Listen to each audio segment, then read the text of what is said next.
Students, this video is for Hindi grammar यानी हिंदी व्याकरण का ये वीडियो है। इसे 5th to 10th तक कोई भी स्टूडेंट यूज़ कर सकते हैं। और हिंदी व्याकरण में हमने 3 चीज़ें पढ़ ली थी, संज्ञा, सर्वनाम, विशेषण। चौथी असल में चीज़ होती है क्रिया, लेकिन उसे हम अलग से ही, एक अलग टॉपिक है क्योंकि क्रिया एक बहुत बड़ा टॉपिक है, तो उसको हम अलग से पढ़ेंगे। फिलहाल हम पढ़ रहे हैं अव्यय, तो इसलिए इसको चौथा पार्ट दिया गया है अव्यय। अव्यय क्या होता है? अव्यय का अर्थ होता है अविकारी शब्द। इन्हें अविकारी शब्द भी कहा जाता है। परिभाषा क्या है अव्यय की? अव्यय वो शब्द है जिसमें संज्ञा, सर्वनाम, विशेषण व क्रिया, इन चारों रूपों में लिंग या वचन आदि के अनुसार परिवर्तित न होने वाले शब्द। यानी आप किसी भी प्रकार की संज्ञा, किसी भी प्रकार के सर्वनाम, किसी भी प्रकार के विशेषण या किसी भी प्रकार की क्रिया हो, उसमें कोई भी लिंग हो, यानी स्त्रीलिंग, पुल्लिंग, नपुंसक लिंग, कोई भी वचन हो, जैसे एक वचन, बहुवचन, उसके आधार पर उन शब्दों में कोई परिवर्तन नहीं होता। जैसे अगर मैं कहती हूँ कि कोई खास शब्द यदि होते हैं, जैसे लड़का आता है और लड़की आती है, तो आप देखेंगे कि लड़का के साथ मैंने आता शब्द जोड़ा, लड़की के साथ आती शब्द जोड़ा, यानी आना, ये जो क्रिया है ये लिंग के अनुसार परिवर्तित हो गई। लेकिन अविकारी शब्द वो शब्द हैं जो किसी भी प्रकार के लिंग, वचन, संज्ञा, सर्वनाम, विशेषण अथवा क्रिया में परिवर्तित नहीं होते। जैसे मैंने आपको कुछ उदाहरण दिए हैं। बाहर, जैसे अगर मैं कहूँगी लड़का बाहर गया, लड़की बाहर गई, तो बाहर ये शब्द लड़का या लड़की के रूप में परिवर्तित नहीं हुआ। उसके अनुसार अगर हम देखें तो विशेषण अगर हम इस्तेमाल करेंगे तो कोई खास विशेषण वाला हम शब्द यदि इस्तेमाल करते हैं तो वह बहुत बड़ा टेबल घर के सामने रखा है, ठीक है। तो बहुत बड़ा टेबल, यहाँ पे बड़ा जो है वो विशेषण है, टेबल बहुत बड़ा है, उसे हमने घर के सामने रखा है। लेकिन अगर मैं दूसरा कोई विशेषण उसकी जगह पर इस्तेमाल कर देती हूँ, बहुत छोटा टेबल घर के सामने रखा है, तो ये सामने शब्द में कोई परिवर्तन नहीं आया किसी भी प्रकार के विशेषण का प्रयोग करने में। इसके अलावा अगर हम वचन की बात करें तो लड़का घर के सामने खेल रहा है, लड़के घर के सामने खेल रहे हैं, लड़का धीरे चलता है, लड़के धीरे चलते हैं, ठीक है। तो हम ये जो ऐसे शब्द हैं जो वचन या लिंग के अनुसार परिवर्तित नहीं होते, इन्हें हम अविकारी शब्द कहते हैं। अब हम इसके भेद के बारे में या इसके प्रकार के बारे में पढ़ेंगे। तो अव्यय जो शब्द है उसके 4 भेद हैं या 4 प्रकार हैं। क्रिया विशेषण अव्यय, संबंध सूचक अव्यय, समुच्चय बोधक अव्यय और विस्मयादि बोधक अव्यय। इसे हमने इंग्लिश में ऑलरेडी पढ़ा रहता है। क्रिया विशेषण अर्थात एडवर्ब, ठीक है। छोटे से हम देखेंगे कि क्रिया विशेषण यानी क्रिया की विशेषता बताने वाला। दूसरा है संबंध सूचक यानी संबंध बताने वाला, जैसे प्रीपोजिशन जिसे हम कहते हैं। अगला है समुच्चय बोधक। समुच्चय का अर्थ होता है जोड़ना, एक साथ लेना, तो समुच्चय बोधक यानी कंजंक्शन जो एक साथ जोड़ता है। और विस्मयादि, विस्मयादि का अर्थ ही होता है आश्चर्य, तो जो हमारे विस्मय को या हमारे आश्चर्य को दर्शाता है उसे हम विस्मयादि बोधक अव्यय करते हैं, यानी इंटरजेक्शन। तो अब हम एक एक करके पढ़ेंगे। सबसे पहला प्रकार है क्रिया विशेषण अव्यय। क्रिया विशेषण अव्यय की क्या परिभाषा हो सकती है? ऐसा अव्यय या ऐसा शब्द जो क्रिया की विशेषता को बताता है। बहुत ही आसान है ये। क्रिया की विशेषता देखिए, इसे आप एडवर्ब भी पढ़ते हैं, और इंग्लिश में मैंने ग्रामर लेसन जब लिया था तो उसमें क्लॉज लेसन लिया था, ठीक है, जिसमें मैंने अलग अलग तरह के एडवर्ब्स के बारे में, adverbs of place, time, manner, ये सब भी हमने पढ़ा था। लेकिन हिंदी में क्रिया विशेषण के प्रकारों के बारे में कोई खास उल्लेख नहीं होता है। अन्यथा उसके भी प्रकार है, जैसे स्थान सूचक है, काल सूचक है, रीति सूचक है, परिमाण सूचक है, तो इस प्रकार के प्रकार हैं उसमें भी।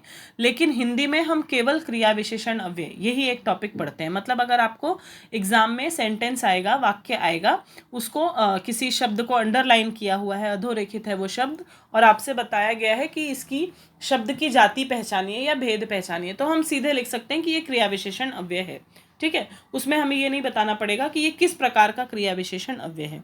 तो क्रिया विशेषण अव्यय अर्थात क्रिया की विशेषता बताने वाला शब्द। उदाहरण दिए हैं, उसे काफी दुख हुआ, उसे दुख हुआ। देखिए, दुख होना ये क्रिया हो गई, लेकिन दुख हुआ, कितना दुख हुआ, कैसा दुख हुआ, उसे काफ़ी दुख हुआ, यानी ये हमको ये बता रहा है कि उसे कितना, जिसे इंग्लिश में हम इसे क्वांटिटी वाले में अज्यूम कर सकते हैं, परिमाण सूचक क्रिया विशेषण में। लेकिन यहाँ पर हमें सिर्फ उसकी क्रिया की विशेषता बता रहा है वो। दूसरा है आजकल वह यहीं रहता है, वह यहाँ रहता है, ठीक है। रहना ये हो गई क्रिया, रहता तो है लेकिन वो कहाँ रहता है, कब रहता है, आजकल। यहाँ पे वो हमें क्रिया जो है वो उसकी विशेषता में हमें समय का उल्लेख कर रहा है, जिसे हम काल सूचक क्रिया विशेषण कहते हैं। फिलहाल हमें आजकल यह क्रिया विशेषण अव्यय है, ठीक है। अगला जो प्रकार है वो है संबंध सूचक यानी प्रीपोजिशन। संबंध का अर्थ क्या हो गया, रिलेशन, ठीक है। संज्ञा या सर्वनाम का अन्य शब्दों के साथ संबंध बताने वाला शब्द, एक ऐसा शब्द जो वाक्य की संज्ञा या सर्वनाम का अलग वस्तुओं से या अलग शब्दों से संबंध बताता है। जैसे उदाहरण दिया गया है, वह बाहर खड़ा है। वह एक इंसान है, और जैसे ही हम बात करते हैं घर के अंदर या घर के बाहर, तो वो किस परिप्रेक्ष्य में है, वो स्थान बताता है हमें, ठीक है। तो यहाँ पे दो चीज़ों के बीच में संबंध बताया गया है, एक इंसान और दूसरा स्थान। तो उन दोनों के बीच का संबंध स्थापित कर रहा है ये शब्द बाहर, यानी ये हमें बता रहा है कि उस व्यक्ति का उस स्थान के से क्या संबंध है। घर के बाहर खड़ा है, वह बाहर खड़ा है, तो ये हमें संबंध बता रहा है। इसके अलावा शब्द है मेज के सामने कुर्सी रखी है। फिर से वो हमें स्थान बता रही है, जगह बता रही है। मेज और कुर्सी का आपस में क्या संबंध है कि वे एक दूसरे के सामने हैं, यानी वो हमें सामने ये शब्द का इस्तेमाल करके ये बता रहा है कि मेज जो है उसका कुर्सी से क्या परिप्रेक्ष्य है, क्या उसका रिलेशन है, क्या उसका संबंध है कि वह उसके सामने स्थापित है। इसके और भी बहुत सारे उदाहरण हैं, जैसे के पीछे, रहित, विदाउट जिसको हम इंग्लिश में कहते हैं, सामने, की ओर। ये जो शब्द होते हैं ना इस प्रकार के, जो हमें डायरेक्शंस बताते हैं या हमें संबंध बताते हैं, उसे हम संबंध सूचक अव्यय कहते हैं। अगला जो प्रकार है, अंतिम प्रकार है समुच्चय बोधक अव्यय। समुच्चय बोधक अव्यय का क्या अर्थ हुआ, समुच्चय, इसमें मैंने गलती से नंबर 4 डाल दिया, दिस इज 3rd नंबर। समुच्चय, समुच्चय का अर्थ ही होता है जोड़ना, एक साथ जोड़ना, ठीक है, यानी कंजंक्शन कहते हैं इसे। तो दो शब्द या दो वाक्यों को एक साथ जोड़ने वाला शब्द, जैसे मैंने इसी की परिभाषा में ही अथवा शब्द का इस्तेमाल किया, आप देख सकते हैं, दो शब्द अथवा दो वाक्य, यानी मैंने दो अलग अलग चीज़ों को एक शब्द से जोड़ दिया है, जो शब्द है अथवा, तो इसे हम समुच्चय बोधक कहते हैं। समुच्चय बोधक जो शब्द है उसमें बहुत सारे वर्ड्स आते हैं, जैसे कि की है, और है, पर है, परंतु है, लेकिन है, यदि है, तो है। तो इस प्रकार के जो शब्द होते हैं, किंतु है, यद्यपि है, तो ये सारे शब्द जो हैं ये दो शब्दों या दो वाक्यों को जोड़ते हैं, जिन्हें हम समुच्चय बोधक अव्यय कहते हैं। जैसे आपको उदाहरण दिया है, राम और श्याम मित्र हैं। राम और श्याम, इन दो शब्दों को जोड़ने के लिए हमने एक शब्द का प्रयोग किया, वो है और, तो ये हुआ समुच्चय बोधक अव्यय। मैं घर गई लेकिन माँ वहाँ नहीं थी। मैं घर गई ये एक वाक्य हुआ, माँ वहाँ नहीं थी ये दूसरा वाक्य हुआ।